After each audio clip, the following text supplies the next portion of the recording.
안녕하세요. 주누비 산부인과 심상덕입니다.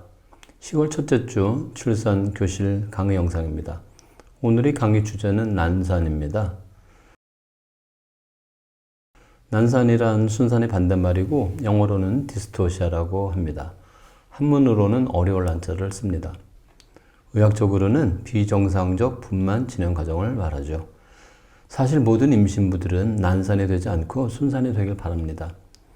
전에 순풍 산부인과라는 시트콤 드라마가 있었는데 순풍도 순산과 같은 의미입니다.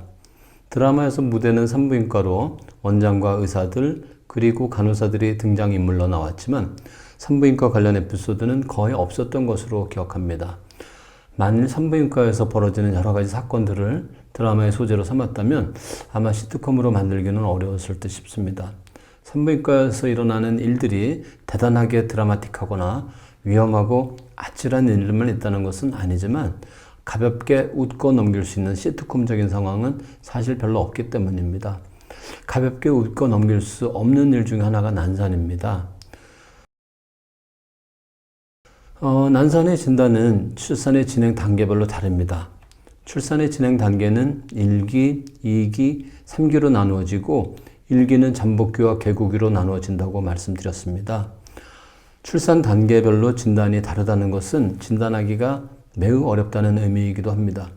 더군다나 진단을 위한 관찰이 절대적인 것이 아니라 내진으로 판단한 소견 등 의사마다 판단이 다를 수 있는 상대적인 잣대를 기준으로 하기 때문에 어떤 의사는 난산이라고 판단했지만 다른 의사는 난산이 아니라고 진단할 수도 있습니다. 이런 점 때문에 어떤 의사는 난산으로 인한 제왕절개 비율이 매우 높고 어떤 의사는 수술률이 낮고 그런 차이가 생깁니다. 대응에 있어 그런 세부적인 차이는 있지만 난산은 다음 세 가지 종류로 나누는 데는 이견이 없습니다. 첫째, 잠복기 연장. 1기 중 잠복기가 지나치게 길어지는 경우입니다. 2기, 개대기 정체.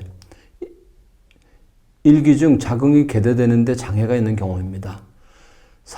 셋째, 하강기 지연. 2기 중 태아 하강이 늦어지거나 또는 정지된 경우입니다. 첫 번째의 잠복기 이상은 진통이 시작되어 자궁문이 3cm 내지 4cm 벌어지기 전까지의 시기가 지나치게 길어지는 경우로 초산모에서 그 시간이 20시간 이상 걸리거나 경산모에서 그 시간이 14시간 이상 걸릴 때를 말합니다.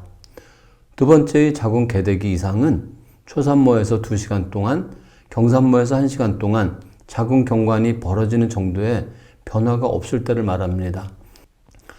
세 번째의 태아 하강 이상은 자궁 경관이 8cm 이상 벌어져서 태아가 만출되기까지의 시간이 길어져서 1시간 이상이 지나도록 태아 하강이 전혀 이루어지지 않을 때를 의미합니다. 이 중에서 개대기 지연으로 인한 난산을 초래하는 위험 요인들이 몇 가지 있는데요. 첫째, 조기 양막 파수.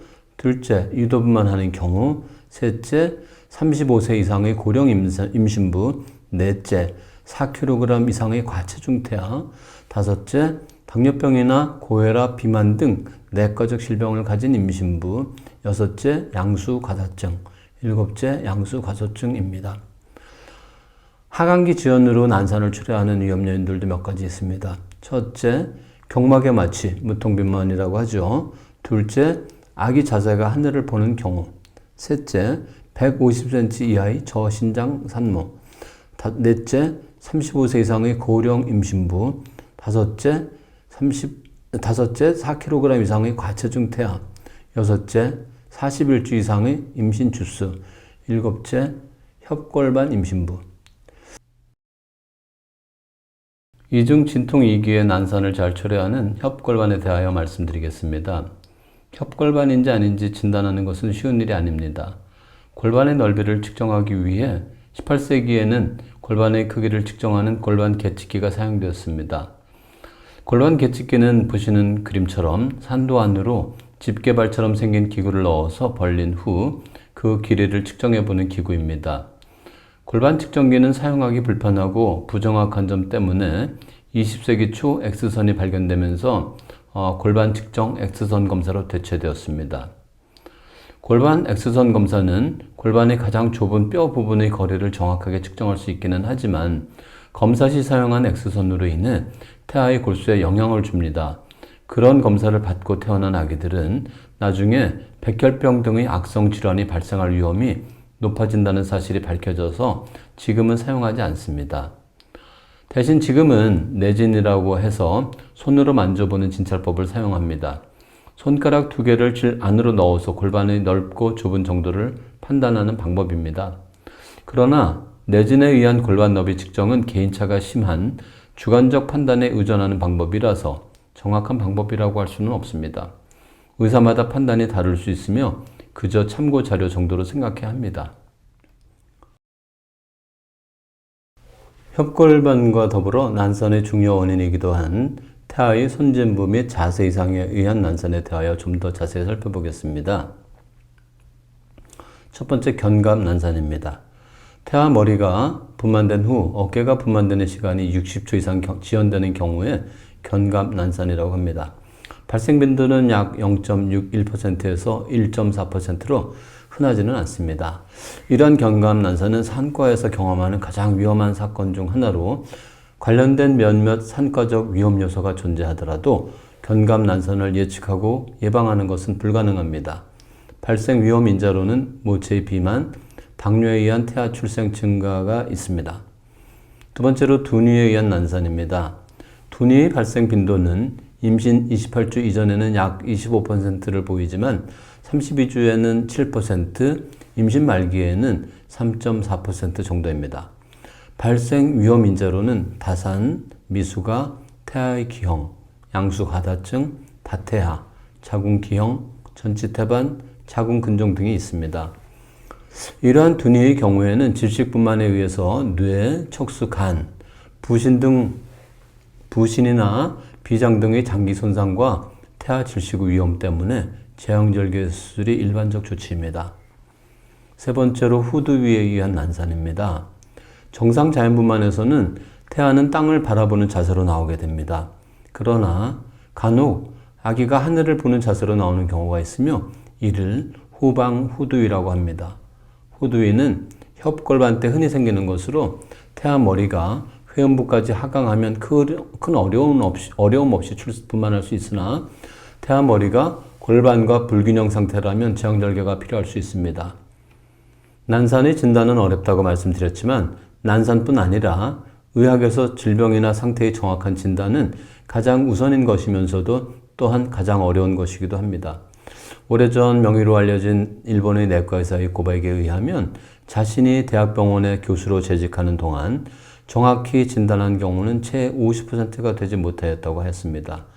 물론 지금은 의료기술의 발달로 오진율이 그 정도로 높지는 않습니다.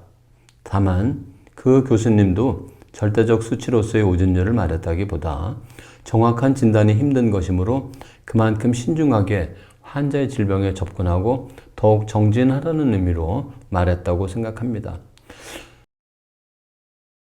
이런 비정상 진행 시 치료로는 진행 이상의 종류에 따라 다릅니다.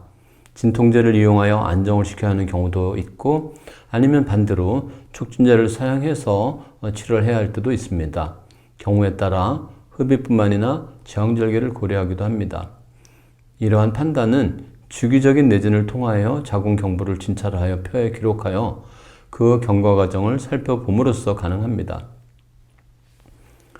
뜬금없다고 생각하실지 모르지만 어떤 책의 한 구절을 소개해 보겠습니다. 먼저 질의응답 시간에도 잠깐 소개한 내용으로 자연은 왜 이런 선택을 했을까? 라는 책에 있는 내용으로 왜 새는 알을 낳을까라는 소제목 중에 있는 글입니다. 내용은 다음과 같습니다. 새는 여러 가지 면에서 포유류보다 뛰어난 적응력을 가지고 있다. 그런데 왜 새는 포유류처럼 새끼를 낳지 않고 알을 낳는 것일까? 알을 부화하는 것은 고된 일이다. 둥지를 짓는 일은 더 말할 나위가 없다.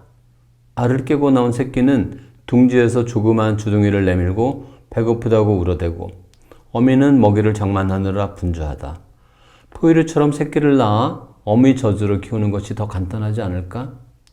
이런 의문을 품은 사람이 많겠지만 새끼를 키우는 문제에 대해 잘못 생각하는 것은 새가 아니라 오히려 사람 쪽이다.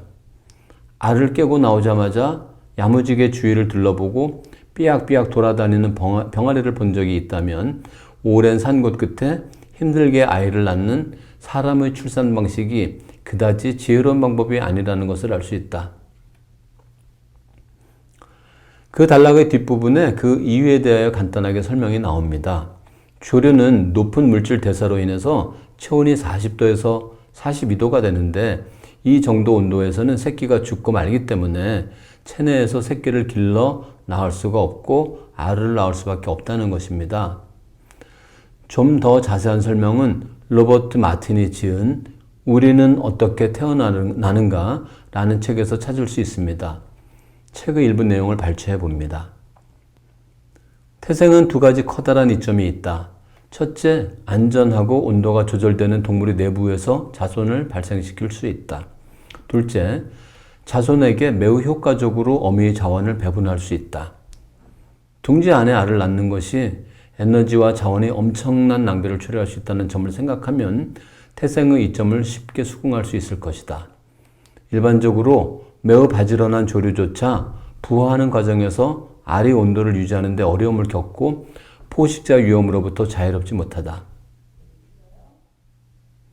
저자가 지적한 난생의 그런 불리함은 남극의 황제 펭귄을 보면 쉽게 이해할 수 있습니다. 펭귄은 알이 얼지 않도록 발 위에 알을 올려놓고 먹이를 구하러 가지도 못한 채 오랜 기간 고생을 해야 합니다. 이렇게 조류가 알을 낳고 포유류가 새끼를 낳는 것은 각각 그들이 처한 환경에서 가장 적절하게 적응한 결과입니다.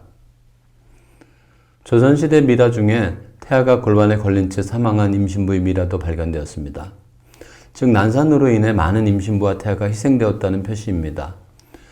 다윈의 진화론에 따르면 강한 자가 살아남은 것이 아니라 변화에 적응하는 자가 살아남는다고 합니다. 그런 변화에 적응한 생물의 유전 형질은 그대로 후손에 전달되어서 변화한 환경에 적응하여 살아나가게 됩니다. 그러나 생물의 진화는 짧은 시간에 걸쳐서 일어나지 않습니다. 현대에는 비만이나 고혈압, 고지혈증, 당뇨, 심장질환 등 소위 생활습관병이라고 불리는 많은 질환들이 있습니다. 과거에는 없거나 있더라도 아주 소수의 사람들에게만 발생하는 질병이었겠지만 지금은 그런 질환을 가진 사람들이 아주 많습니다. 이런 생활습관병은 과거에 비하여 기름진 음식을 먹고 과도한 영양을 섭취하면서도 운동량은 과거에 비하여 대폭 줄어든 것이 원인입니다. 식습관이나 운동량은 변화되었는데 우리 몸은 미처 변화에 적응하지 못하고 지방이 몸에 들어오면 소비하지 않고 쌓아놓기 급급합니다. 먹을거리가 부족하던 오래전 과거에는 지방을 몸에 쌓아두는 유전자가 생존에 유리했지만 지금은 그 반대입니다.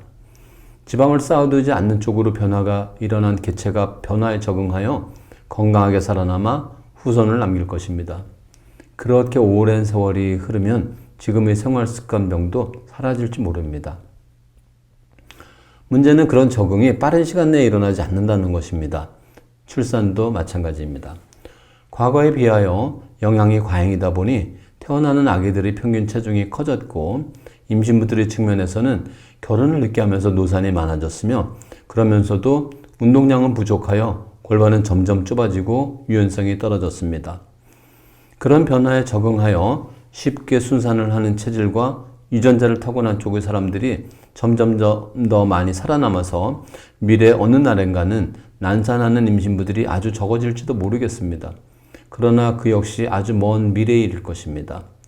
그런 적응이 일어나기 전까지 우리에게는 의학이라는 강력한 도구가 있어 희생을 최소한으로 줄일 수 있어 다행입니다.